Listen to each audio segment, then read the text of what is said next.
Ladies and gentlemen, it gives me immense pride to welcome you all to the finals of the first ever CBS parliamentary debate.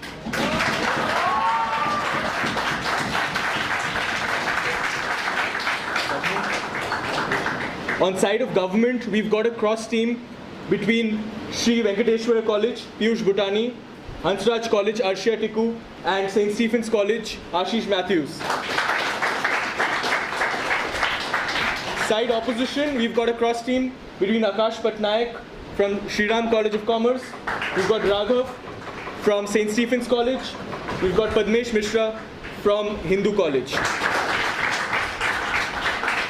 Judging this finale is Samriddhi from Lady Shriram, Ishani from Maitri, Viraj Gupta from CBS, Aditya Kohli from CBS, our Chief Adjudicator Ronak Chandrasekhar from National Law University, Delhi. We've got Karishma from Kirori Mal College, and we've got Karan from Kirori Mal College. I would like to invite the Prime Minister to give the first speech. Before you begin, please, for the benefit of the House, if you could just announce the motion. This House believes that universities should assist in paying off student loan debt. Can someone give me a phone? What do you need? Phone. Alright, the motion is this House believes that universities should assist in paying off student loan debts in the event that the student doesn't secure employment. Yeah, we good? Thank you. Often Also, guys, Priyanka here is going to be keeping our time. Right? Regular 7-minute speeches and 4-minute please.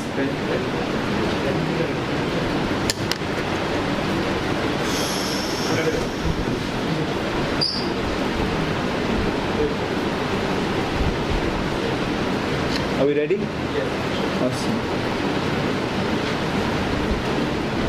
Mr. Speaker, in a capitalist society where the social structures are such that we advertise the best amongst us and always ignore those who are, let's say, not as good, we believe structural changes need to be made so that education becomes more holistic and not an advertising gimmick, right?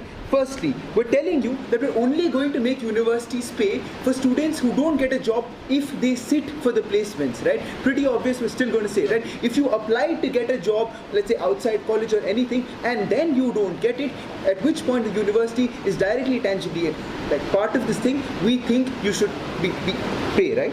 Firstly, what is the purpose of education, right? We think the purpose of education is to be able to become a productive member of society, right? To contribute to society in terms of economic benefits, right? Therefore, it is to get a job, right? How are you a productive member of society, right? We think that the current structures are not in terms, or the current hierarchy is not in terms of access to capital, but in terms of access to intellect or education, right? We think given that the emphasis placed on intellect right now, we think the richest people in the world more or less are the most educated ones, because then you have the ability to innovate and create structural changes which then give you a lot of money, right? What do we mean by this, right? What we mean by this is simply that currently the only reason you would want to go to a university or why a university graduate is preferred in a job over someone else is because society understands that he is able to think better, think smarter, right? However, we do not think this is particularly true, right? We think currently in universities, the structures of education are not created in such a way, right? We think universities, for example, attract raw talent by selling themselves in terms of placement statistics, which they fudge or advertise in the best possible way, saying the best students amongst us are getting the best possible jobs while completely ignoring the rest of the people, right? We think the only barriers or the only focus which universities have are on entry barriers so that they ensure that they get the best possible talent, but they do not hone that talent in such a way where everyone is now employable, right? Secondly, therefore we think universities sell a false promise of a better life to everyone, right? Now, secondly, why do students, and we specifically talk about students who take loans to get into college, right? The only reason I would take a loan to get into college is because the monetary benefits I would get after paying off that loan would be much greater than if I hadn't taken that loan and not gone to college, right? We think that's a trade-off which individuals make because of the promise which university sells them, right? That you will become a really rich lawyer, you will make a lot of money. Therefore, the monetary cost benefit analysis is in favor of the student, right? However, when you don't get a job, right, and this is when it becomes really problematic, right? The moment you don't get a job, what happens, right? You fall into a debt cycle, right? Where to repay your existing, because for example, you do not put up collateral, right? So to repay that existing student loan, what happens is that you have to take far greater loans, which are also have a greater rate of interest, right? Because they're immediate loans, right? You have to pay this loan by a certain point. So you try to do anything you can, and you're not a productive member of society because you've now fallen into a debt trap, right? We think the moment individuals fall into debt traps because of the student loan, we think the university is particularly to blame because the university has failed to provide him the kind of holistic education which he would require to be able to get a job in a free market where the most qualified get the job, right? What do we mean by this, right? Very, very important, right? We think universities are now forced to create better standards of education, right? And this is our aim, right? We think therefore education now becomes one more rigorous. Two universities, instead of just saying only 97%ers get into our college and we don't care what you do after that, are forced to engage with every aspect of a student's life while he is in college, right? We think universities can no longer get away with ignoring students and focusing only on the best of the best, right? We think therefore because now they have a direct incentive to pay for the person if he doesn't get that access of opportunities in college, right? What does this mean? Very, very important, right? If I'm in college and let's say I am finding it a little difficult to, let's say, study, and if I get in and I'm finding it a little difficult to cope, instead of the university ignoring me completely and focusing on their best talent, now the university has a direct incentive and is forced to engage with me to ensure that I now also receive that holistic education, right? We think that's really, really important, right? Secondly, right, we think since a lot of universities are funded by the state, right, we think it's beneficial for the state to pay right now, for the universities to help pay off this loan right now, because in the case of a debt cycle, we see a lot of individuals falling into a cycle where eventually the state is going to have to pay for that too, right? We think the state eventually does end up paying for people when they fall into debt cycles, right? We think a pre-facto payment has twofold benefits. I'll take you in seconds, right? Yeah, we think it has a twofold benefit, right? The first benefit is that the student does not have to go through the debt cycle, and the period during which he is most productive, he actually doesn't have the threat of loan payments, and therefore he can focus on utilizing his talents where it benefits him best, and therefore that translates into social change and it benefits society the greatest, right? Alright. Will you not allow non-job oriented students or core students to sit for placements? Like philosophy?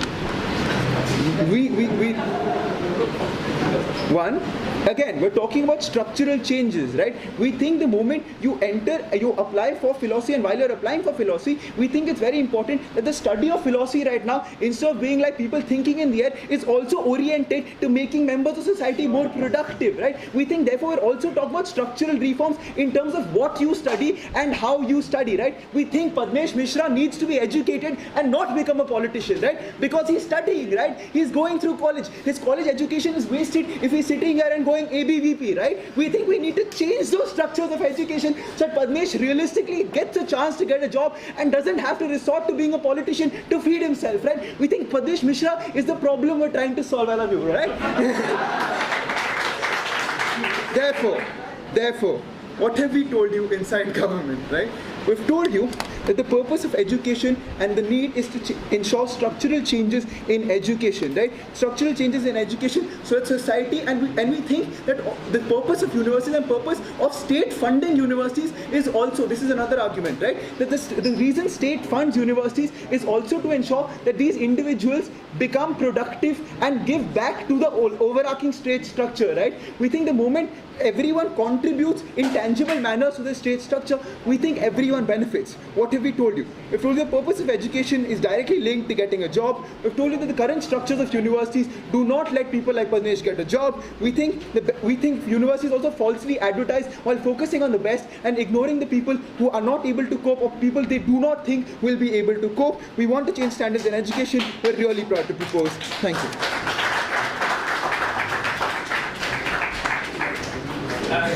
I'd like the Prime Minister for his speech. I invite the Leader of Opposition. Also, I request the audience, no applause or cheering during the speech at all. Save it for when it ends.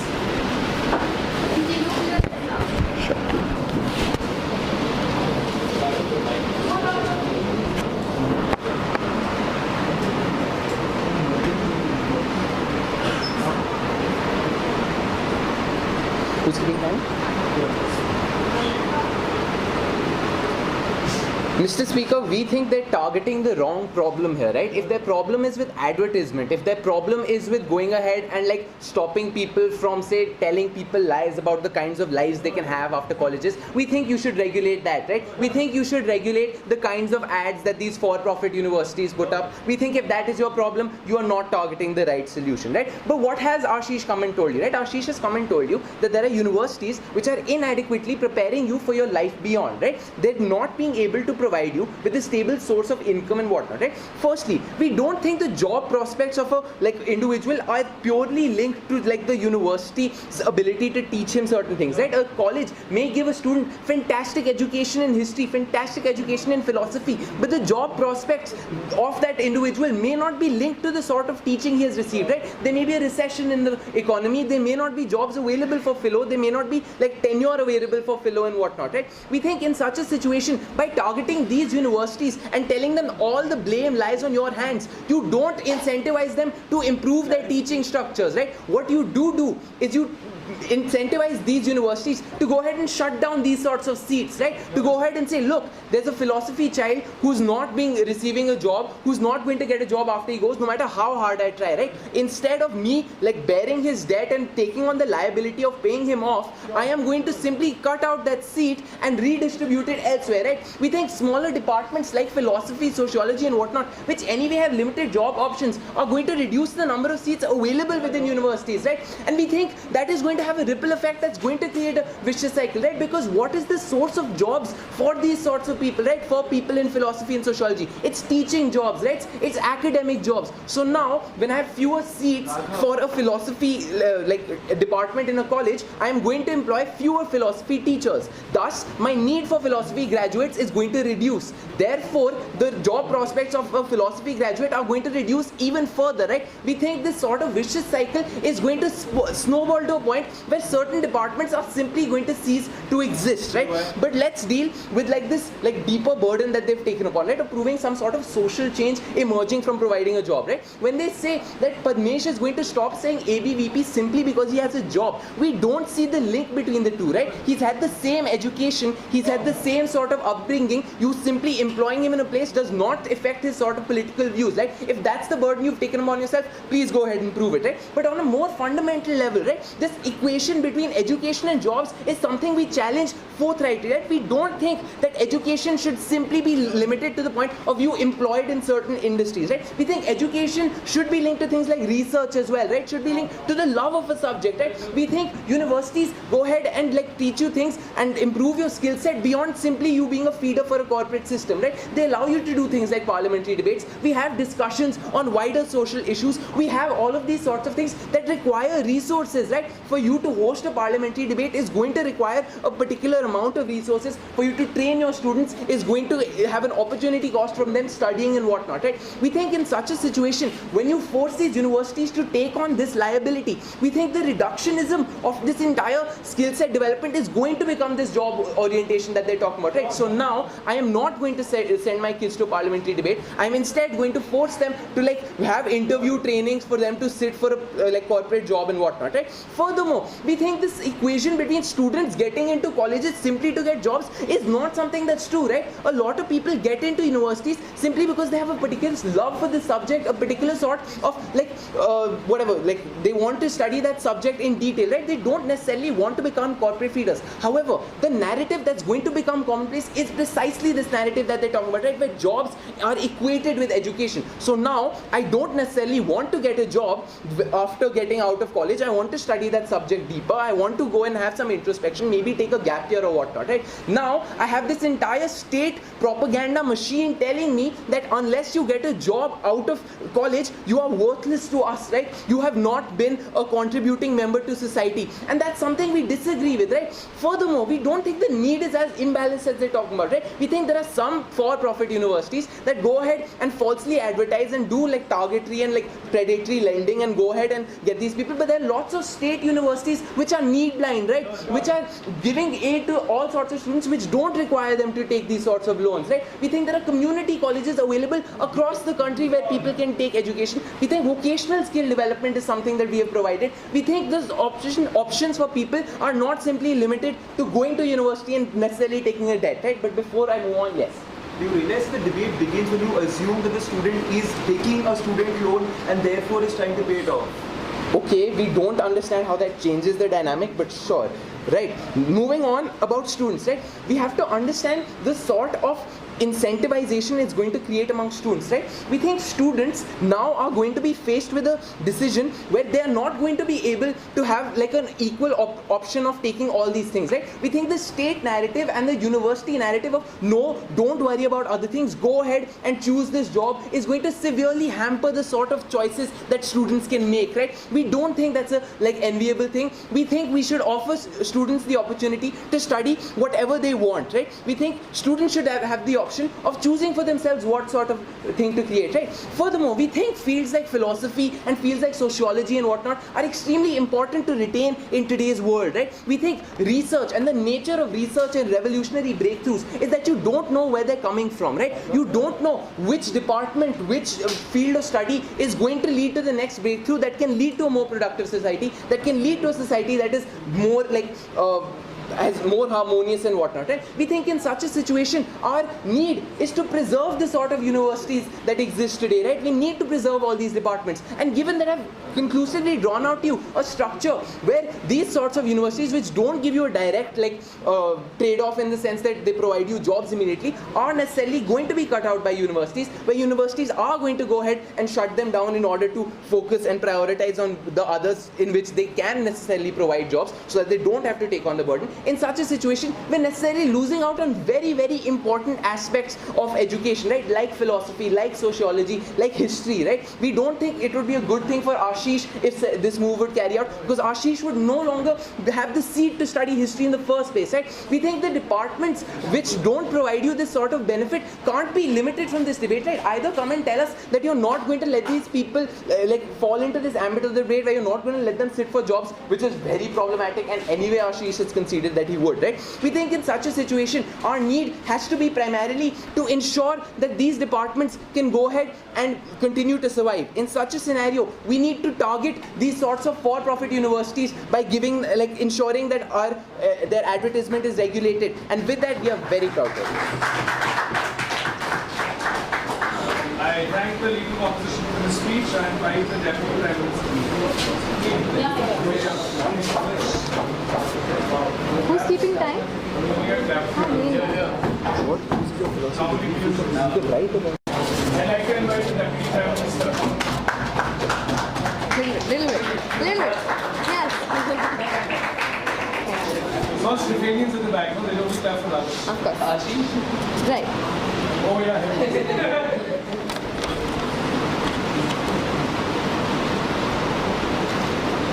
Right.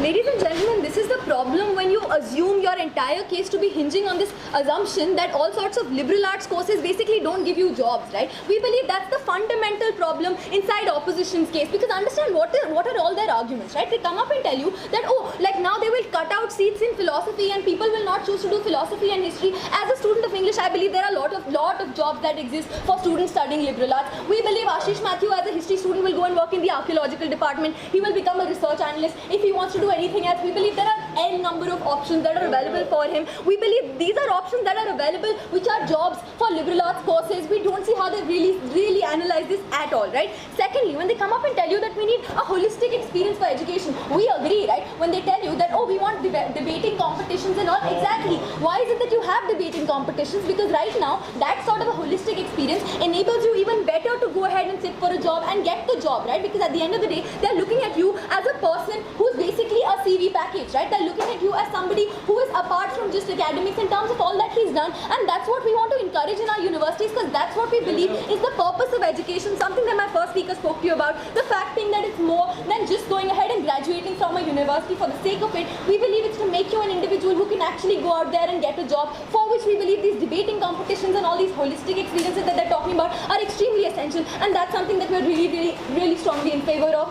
Right now, if you have to tell like Raghav not to go ahead and debate, not to put it on his CV, we believe he'd walk out right now, and that's the idea that we're talking about, right? Getting straight into our case. Firstly, understand who are these individuals, who are these people who are unable to get a job currently, right? And this is what you need to understand within a university framework where you have like thousands and thousands of students. There are these people who are in the average area, right? There are these middle strata of students who are simply left out of all your statistics, all your advertisements, everything that you put out as the face of the university, right? When you talk about your alumnus, you don't talk about the people who don't get your jobs. When you go out and put placement statistics, you talk about the people who did get these jobs, right? And that's the fact that right now, currently, universities don't have any incentive to go out and pay attention to these average strata of students. That in itself, we believe, is something that's problematic, because this university has as much of an obligation to you as a topper as to me as an average student who's not able to get that job, right? We believe that's something that becomes an obligation of the university in the very first place, the moment they took you in, and that we believe is equal for all the students, right? Secondly, you need to understand it becomes an easier route for universities, right? Because they can simply shock away this burden by saying that it's your fault, right? And we believe that's simply problematic. Understand this, right? What are the ramifications of this going to be? The moment you tell the university that, hey, you are going to be liable if this person does not get a job, what is the university going to do? They're going to realize that, okay, I have more of a stake in this. Sit down. They're going to realize that I have more of a stake in this, which is why I need to make sure that you're able to get that job, right? I need to make sure that my education that I'm giving out to you is more holistic, is better in terms of quality, is more individual basis, is more focused on an individual and making sure that you're able to learn better. Only then can I, as a university, make sure that my success rates are better, right? So what we're essentially talking to you about is an incentive mechanism that we're putting on this university to go out and pay attention to these students, right? And understand this university also wants to mitigate harm, right, at the end of the day. So what they'll do is they'll probably raise the standard for passing from 40% to 60%, because that in itself will put more incentive on the students also to work well as the university who's already paying for you. We believe both of these need to go hand in hand for any sort of success to come out of it. Yeah, Pure. Ma'am, if the average person affects the reputation of the college, why does the college not have an incentive to care for it? No, that's exactly what I didn't say, right? I said the average person is one you can simply not talk about, because you as a university want to take pride in your toppers, right? That we believe is problematic, because these average people who are not getting your jobs are simply not talked about. The moment these are people you need to pay for, you need to make sure that they're doing better, you need to make sure that they're getting those jobs, and that becomes a direct responsibility on you, because the money is going out of your pockets, even if it's assisting them to some proportion, right? Understand why these students are all the more vulnerable, right? Firstly, the moment you make that decision to take that student loan in the first place, something that they've like not acknowledged in this debate, right? We believe that when they choose to take this loan in the first place, they're going through a lot of pressure from different angles in society, right? Everyone's telling you when you graduate, you need to go and find a good college. At that point, we believe the student becomes a victim of all of these ideas that are thrown at him, when he's pressurized to go ahead and take any sort of a myopic, hasty decision to take a loan simply to get into that university, because it's a very, very famous university, right? We believe these are decisions that students make simply because of the kind of pressure that exists at that stage in life. We believe these are decisions that students can't think through and cannot think farsightedly about what's going to happen later on when I'm not able to pay off my debt, right? We believe this is the position of student currently who's not able to make a very, very rational sort of decision, and that's something that we need to excuse him for, simply because of the kind of social pressures that act upon him, right? Beyond that, you need to understand at the back of his head, he always had this idea when he went ahead and took the loan that he might get a job, right? Understand. Secondly, when you go ahead and tell me that, okay, I have a loan to pay, throughout my college years also, I'll always have that knowing at the back of my head that I have a loan to pay. We believe that's a much, much bigger burden on the mind of the student who throughout needs to go ahead and do something to be able to pay up that loan, right? Throughout his college years, he'll probably work at McDonald's and do things like that, do small-time jobs here and there to go ahead and make sure he has the money to pay up for that loan, right? As a result, the amount of burden on the student is more than someone who has not taken that loan, right? We believe these are students that we especially need to pay attention to simply because the amount of vulnerability that exists amongst them, right? And at the end of the day, you need to understand what is the purpose of this education that we're giving out to them, right? Now, they may have you believe that liberal arts courses versus economics and commerce is the debate we're having, but that's not the debate we're having. The debate we're having is whether universities should be simply about teaching you ideas and no application of those ideas, or whether universities need to be about telling you things, even if it's like philosophy, history, sociology, but then telling you, hey, you know what, you need to do something in life because you need to be somebody who can pay for your own meals and your house and your family, and you need to be a person who can fend for himself. At the end of the day, you need that job for your own sustenance, and with whatever course you may do, the options of availabilities of jobs are n number. All you need is any amount of incentive to go out and take those jobs, and the fact being that that is the purpose of education in a sense, right? Because basically to equip you to go out and be self-sufficient in the world, right? That basically the difference that we think exists between a school education and a university education, right? Because that's the point when you're essentially going out into the world and you need to go ahead and become an adult in the true sense of the word, right? We believe at that point in time you need this sort of equipment to be able to handle the stress that comes with going ahead and taking a job, right? Because at the end of the day, we believe a university which is not really doing that is one which is failing its job, right? Because they sold it to you as a fact that you'll get a good job, which is why you took the loan in the first place. And now after the point that you have taken that, gone through that education, if it's not equipped you to do anything in life, we believe that education in itself is incomplete, right? We believe liberal arts courses are great, but at the same time you need to teach the student, even if he wants to do research, he needs to go out and do something which is productive with that, and with that we're incredibly proud.